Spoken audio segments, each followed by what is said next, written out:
I don't know if you guys agree, but when I started this subject, I was a little bit nervous about thinking about how I was going to teach Aboriginal education in the classroom. Like I was a little bit like, you know, obviously we learn about how we need to be respectful, we learn about, you know, things that we can do to be respectful of Indigenous culture, but I was still feeling a little bit nervous about how I was going to do that in the classroom, like what I was going to do to make sure I was teaching it respectfully and well. And I didn't really have a great understanding of country until I started this subject. Like I think even when in the first few weeks talking about country and its importance, I was really nervous because I was thinking, oh my gosh, like I didn't really understand it in the first few weeks. Like I'm glad now that it's taken a whole session, but I think I was absolutely a bit nervous about that. I don't know if you guys agree. But yeah, I was the same. I didn't want to offend anyone. Yeah. Say the wrong thing or like offend children, they tell their parents. It's like you should know it in detail.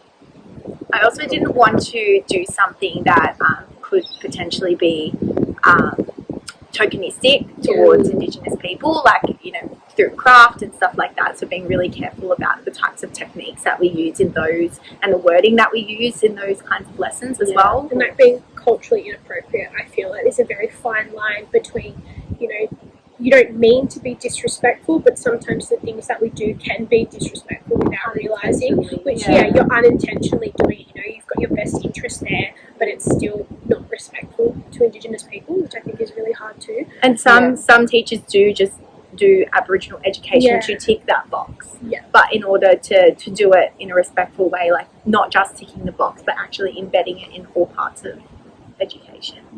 I feel like I struggled with not knowing, you know, struggling to keep up with the new information and stuff, and I feel like that will be something that I will struggle with. There's so much to know. Yeah. It's hard. And that's, not wanting to be disrespectful. It'll be challenging, I think. Yeah. And it means that we'll have to, exactly right. Like it's got a kind of like a dynamic nature, like it's always changing. And it'll be important for us to keep up with, you know, relevant literature and to keep up with like all different aspects of Aboriginal education throughout the whole career. You know, what was appropriate 20 years ago when our parents were at school is not appropriate now because we had different forms of knowledges, you know what I mean? Yeah, but that challenge is good. Yeah, it's a good challenge. Yeah. Yeah, no, I agree. I feel like being open with the kids too, so letting them know that, you know, I'm not an expert in this, but I am learning with you, I'm learning alongside you, like it's a collective learning together. Yeah. I think that's where the legacy comes in. You know, we can take information from an elder and deliver that information to the children, so it is respectful. Yeah. What about the like in terms of what we're going to do next, like next step sort of thing? Yeah.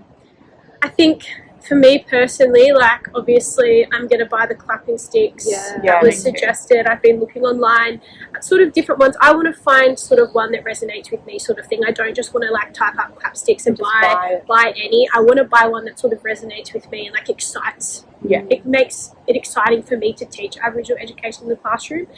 And as well as like the same with the books, you know, that Carol suggested. I think that they're like a great opportunity to use and to implement different forms of Aboriginal education in the classroom through readings. And KLAs. And it's important for the kids to see that. Say even if you aren't doing a lesson, just to have them in the classroom, visible to the kids that you are, you know, wanting them to learn about it. You're interested in it. It's like something important that we all should know about. I absolutely agree though. It's important for them to know that we're not experts and that we are still learning with them. Yeah.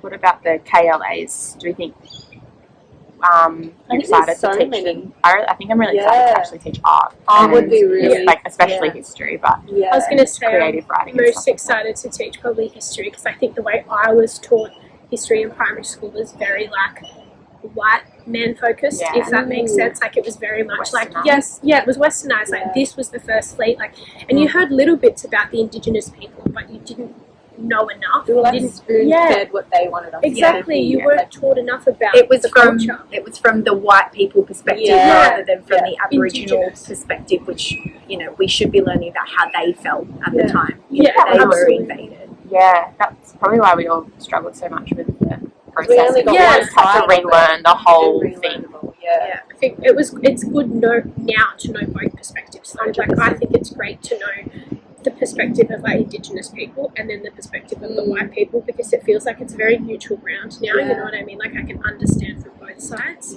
And when you teach it, not only just giving the kids information, information, but they can learn the skills of research. That's like part of the syllabus as well, like knowing how to find information on both perspectives. So they're not only learning the information, they're learning how to find it. And that skill is obviously very important, not just for primary school, but for the future and everything. Yeah, to teach them from a young age, not just like we said before, ticking a box. Like, stage 3 covers Indigenous. Not just to listen to everything they heard, to actually research and read information for themselves, which is what we're doing like in this class as well. Like initiate a country-centred approach for them as well, which I think is important as well. I'm looking forward to doing stuff that I didn't do in my classroom, like getting out more and being on country and like having the kids like facilitate that environment for them to learn on country and being outside, where I feel we didn't really do that. Well, they definitely didn't do it in my primary school. And I think what was so beneficial from what Carol was saying too is how, specifically with visual arts, like you can do things without being tokenistic and without being culturally inappropriate, but like they've all got to be different, and the kids have to be able to explain why theirs is like that and their story behind it as well. And I think I'm excited to see that in the classroom and see the different personalities through their own artwork. You know what I mean? I did the same, like to show their individualism or individuality using that icon approach in art. So that's like in task 1. How about the embedding reciprocal relationships in the classroom? What do you think we're going to do? Me personally, I think I'm going to invite them, like the kids, with me to ask for permission before doing certain tasks out on country. What about anyone else? I think even that having, being aware of the Aboriginal elders in your area, I think is important too, and having someone come in, actually someone talk first person to the kids, not just coming from me, but like to show them that I'm learning too. Have an elder come in and say, we want to ask, say it was someone, who's done something really great, we want to ask your permission to do that, and showing them, the importance of actually asking for that respect and asking for that, relationship. Understanding what land they're on as well. Like, because there's so many different Aboriginal groups. We're on the Darawal at the moment, but depending on what school you're in, it might be part of a different Aboriginal group. So hearing it from an elder or someone part of that community, it's important. For the kids to know where they are. Even if you can't get the elder into the school to educate the students, having a voice recording or having a video of you having those conversations with the elder in order to, deliver them to the students. But even just grasping that that knowledge from the elder and delivering it to the students is also, a respectful way of delivering that too. I absolutely agree with that. I feel like as well with that, even when you said we are in Darawal country at the moment, having those excursions and those opportunities to take kids to different places on country. So not just, everywhere. Because I have this conception that everywhere is Darawal land. Everywhere is the same. So I know that it's a lot of, time and effort, especially with schooling and schooling days, but to take them out of, of Darawal land and onto another part of country, different.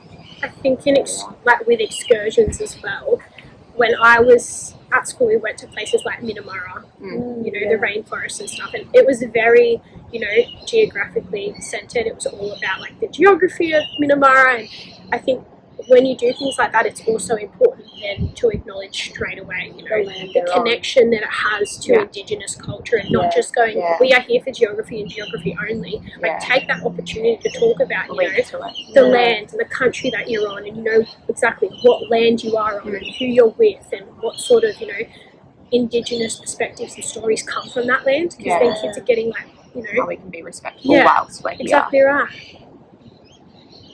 That's 9 minutes. Right. Oh, okay. I think that's... Is that it? Yep.